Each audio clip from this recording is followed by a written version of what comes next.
is somebody I have known for a very long time. You've heard me talk about Life BC before I met Quirky, and that was over 33 years ago. Before that, I met Danni Burton.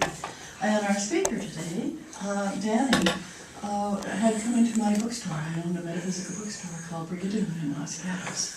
And Danni and I started talking. I believe we even did a holistic prayer together, Danni. And we have our lives have moved in and out. Where I read something about Danni, I'm sure she reads something about Danni Burton, and we go, I know her. Well, I haven't figured out what she's been doing for the last 30-some-odd years, because I haven't been keeping up with her that much, except I know that she's becoming very well known and very important. And one of the things she is going to be talking about today is understanding our personality styles. And I think it's going to be fun, because as I started out making a flag, is that kind of part of your personality? Is the flag that you make in life? Yeah. Wow, it's one of those that we forget sometimes that what we do for our own personality. But I'd like for you to join me in really, really saying a big hooray to Danni. Hooray! Yeah! And would you like the mic over here? Yes, please. Can I just, can it be taken off and I Yes. just hand it? Oh, terrific. So I'm a mover. Okay, you move. You got it already. Thank you very much. Thank you. You're welcome. So Dottie told me that you've had a month of talking about diversity. And I'm about to publish a book, and in there are 53 stories of people from 55 to 105. And boy, is there diversity. And one of the stories is a gentleman I was introduced to. He's 91 years old. He came up in the world when you didn't talk about whether you were gay or straight.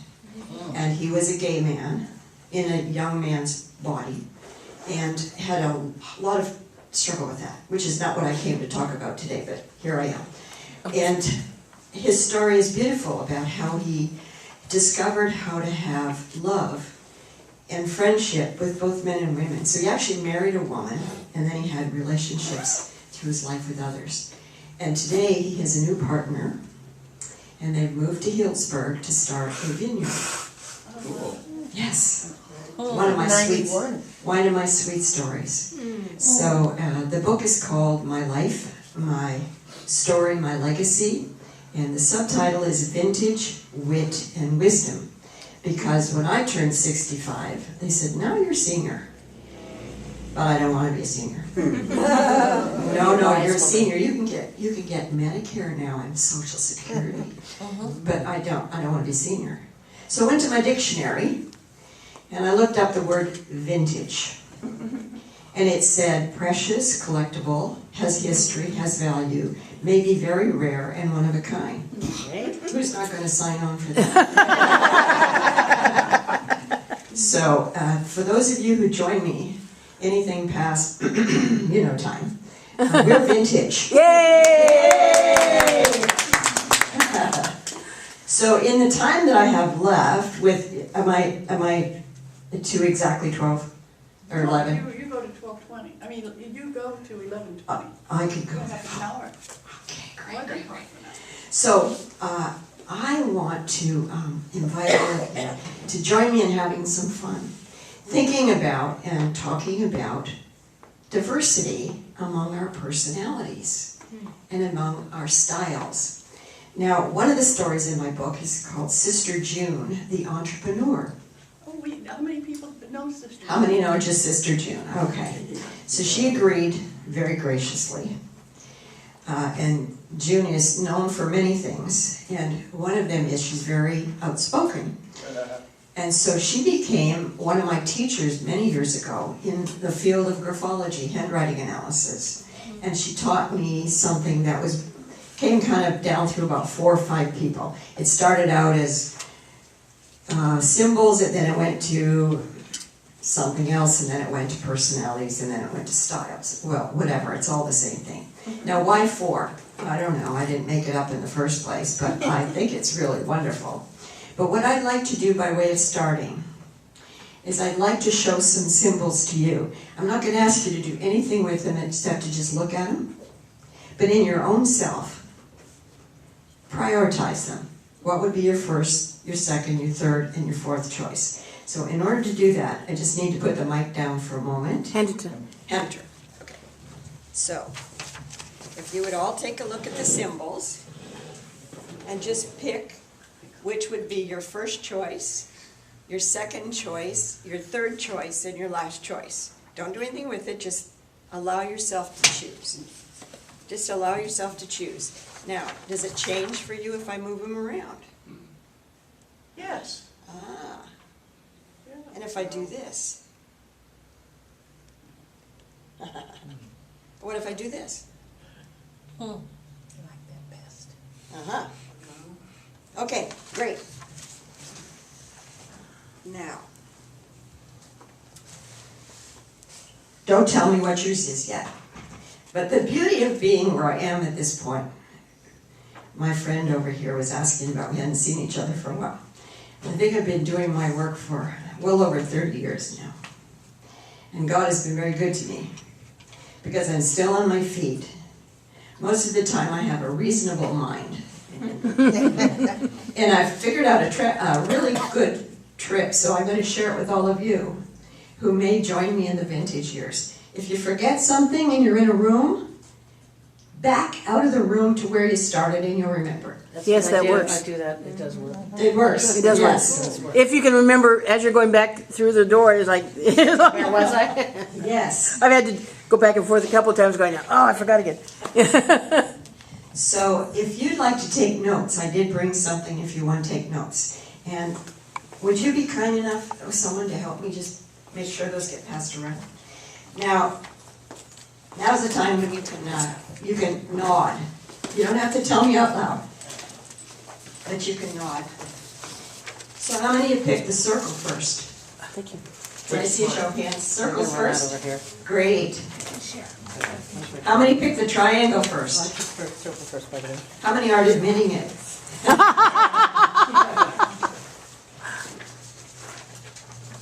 How many picked the square first? Ah. How many picked, no, what can I call this a squiggle? Right, I'm the squiggle. How many picked the squiggle first? I'm not surprised, I expected a whole room full of squiggles here today. So, now what I'd like to do is suggest to you that we've now put these into little critters. And the little critters are on the page that's coming around. Then I'd like to tell you a little bit about the critters. Okay, so let's start here. The circle is the butterfly. Aww. Yay, that's the one I chose. The triangle is the frog. The square is the elephant.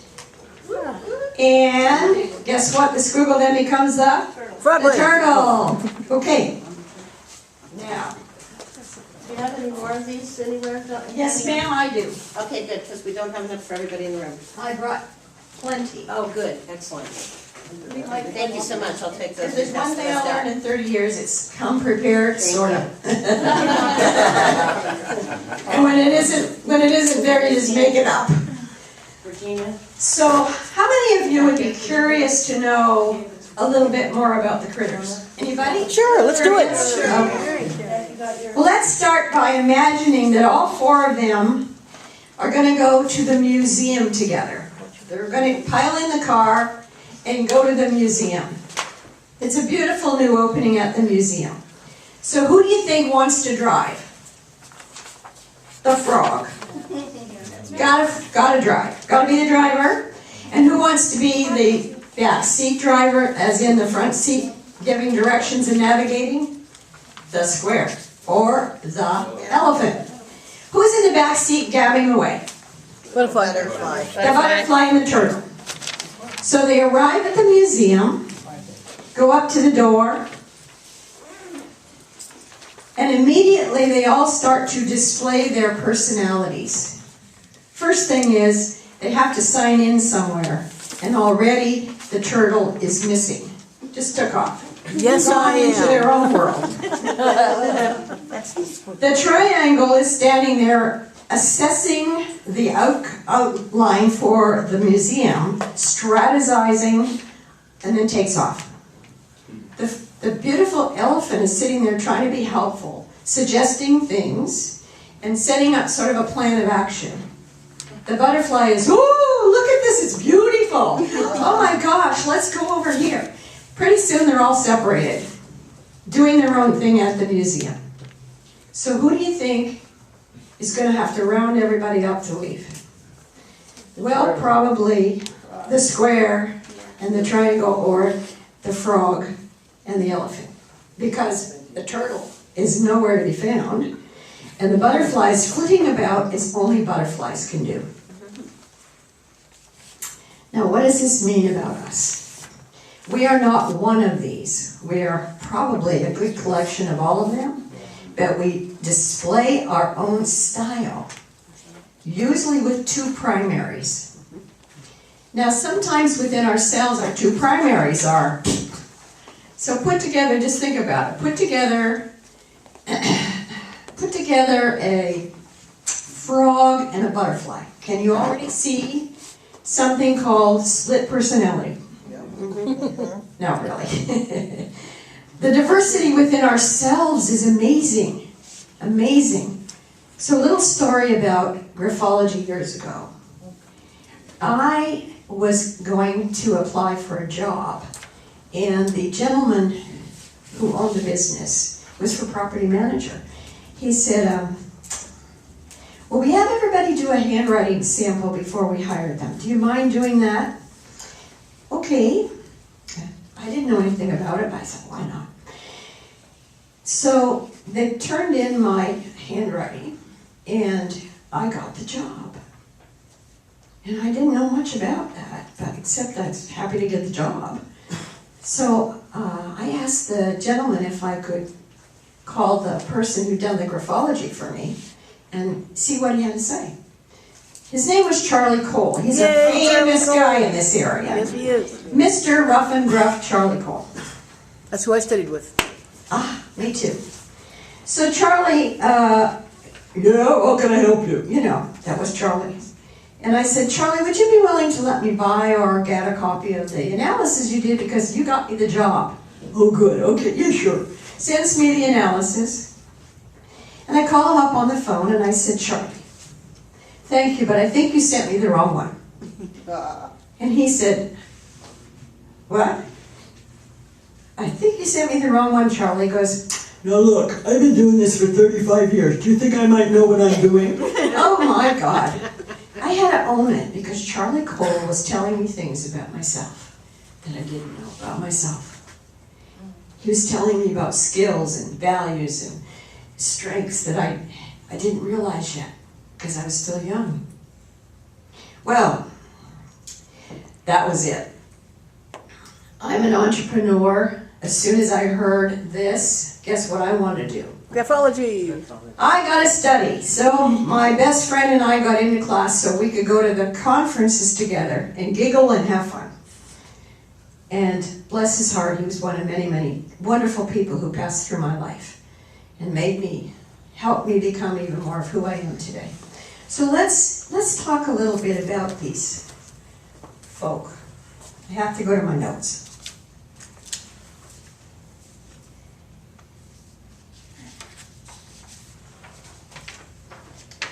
I'm going to read something from I wrote it, but I haven't got perfect recall of everything. Does anybody in here have perfect recall of everything that's happened in your life? I think so. Okay, I just want to read this one. Partial total recall. I'm in the wrong place once again. From the time we have conscious awareness, we notice many differences in people. This explains how infants and small children recognize faces and voices, knowing intuitively which ones are familiar, safe, or comfortable, and which ones create a sense of unease. Then in school, we notice that many styles of teachers deciding which ones best fit our style, and they become our favorite teachers. Y'all remember your favorite teachers? Oh yeah. Oh yeah. We chose friends, clubs, and groups that fit for us through all of our school years. How did these relationships continue into our personal and professional lives as we began our careers and our family lives? Today, what types of relationships bring you the most pleasure, satisfaction, or fun? And what types of colleagues, clients, neighbors, friends, or family members challenge or mystify you? Anybody have any of those in your family? Are you sure we're out of the same gene pool? Because I don't know. No, they say that about me. We always feel at home, that's in quotes, with people who share many of our beliefs, values, and view of the world. So then, how do we build rapport, trust, and understanding with those who are different? So before I start giving you some of the outline, I had the blessing last year of being a teacher, a visiting teacher at a high school. It's called Downtown College Prep. Yeah. You know it. School. Wonderful school. And the youngsters there, for the most part, probably 90% of them are first generation. And they've all had some struggling or something that happened somewhere else in high school. So they're going there with the intention of getting through high school and going on to college or some other educational arena. They asked me to come in and take several classes to talk about interview skills and careers. So I looked around the room and I thought, okay, I'm picking out where's the elephants, where's the butterflies. Of course, the butterflies are always the one that come in going, oh, I'm late, okay, I'm here, but I'm late. The turtles are the ones that sometimes appear to be in meditation, but they're really not. They've just gone inside for a while, that's all. But I realized looking around the room, even though many of them were Hispanic, there was great diversity among them in their personalities, their style, their learning, and their response to things. You know, it's wonderful to watch the way young people respond to things. This is such a giveaway, isn't it? So while I was chatting on about whatever, you'd watch to see where the heads start to nod. You know you're in rapport when people start to nod, right? They smile, they start to do, and then there's the ones that don't want to nod too hard because they don't want you to really get it, but they go, Yeah. you know, giveaway. And I thought to myself, what is it that I can leave as a gift for these young people? They have teachers telling them, do this, do that, do this, do that. You got to do this, you got to do that. And I didn't want to be one more teacher like that. So I talked to them about interview skills. And I said, what do you think about interviews? And guess what? You get things like scary, do I have to do it? Oh my God, I'm so I don't know how to interview. You know that. I said, well, okay, let's kind of have some fun with this. So I got them all to line up back at the back of the room and got a couple of people to come up with me at the front of the room, and I invited them all to do their power walk to the interview. Nobody's ever suggested that to them before, the power walk to the interview. How many of you have teenagers in your family somewhere? Anybody? Okay, so you know the teenagers. Power walk, they go. So I got behind them or beside them and I imitated them, and everybody in the room is gales of laughter. And then there's the kid that's really nervous. But they're all walking. And they're all having the intention of getting to that place that we're calling the interview. We had a lot of fun. We did it with every class and we had a great deal of fun. It gave them a sense of something they didn't get from sitting in a chair. It gave them a sense of movement. It gave them a sense of purpose. And it gave them a sense that going to the interview doesn't have to be scary. But I also decided that one more thing I would leave with them before we finished. And I said to them, now, out in the world, people use lots of words. And I've been at this game a while. And before I started my business, I was in HR for a long time. So I've done a lot of interviewing, done a lot of recruiting. I've sat across the desk from lots of people. So I want to give you a couple of secrets. Boy, the notebooks come out ready. I'm in a secret. I said, there is no competition in the world.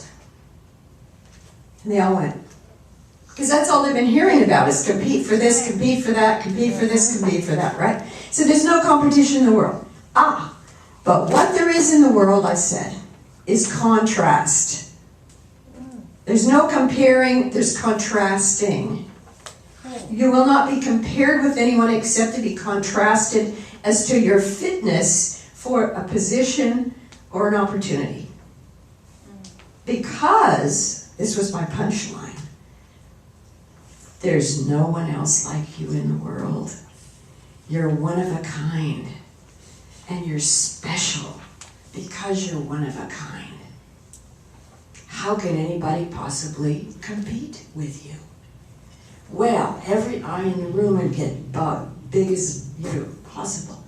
And they'd all go.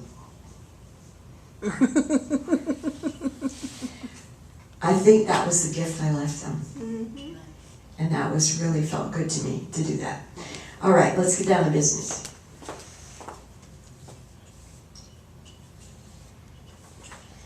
So if you may not want to admit it, but if some of you decided that you were frogs, some of the characteristics of the frogs are, first of all, they're ferociously independent. This is the triangle I'm speaking about here, the frog. They are ferociously independent. They'd rather be a leader than a follower. And they're very curious. If you ever watch a real frog out in the world, they sit there on the, the little pond thing for a minute, go river, river, river. But when they're ready to go, they go boom, boom, boom, boom, boom, boom, boom, boom, and they're gone.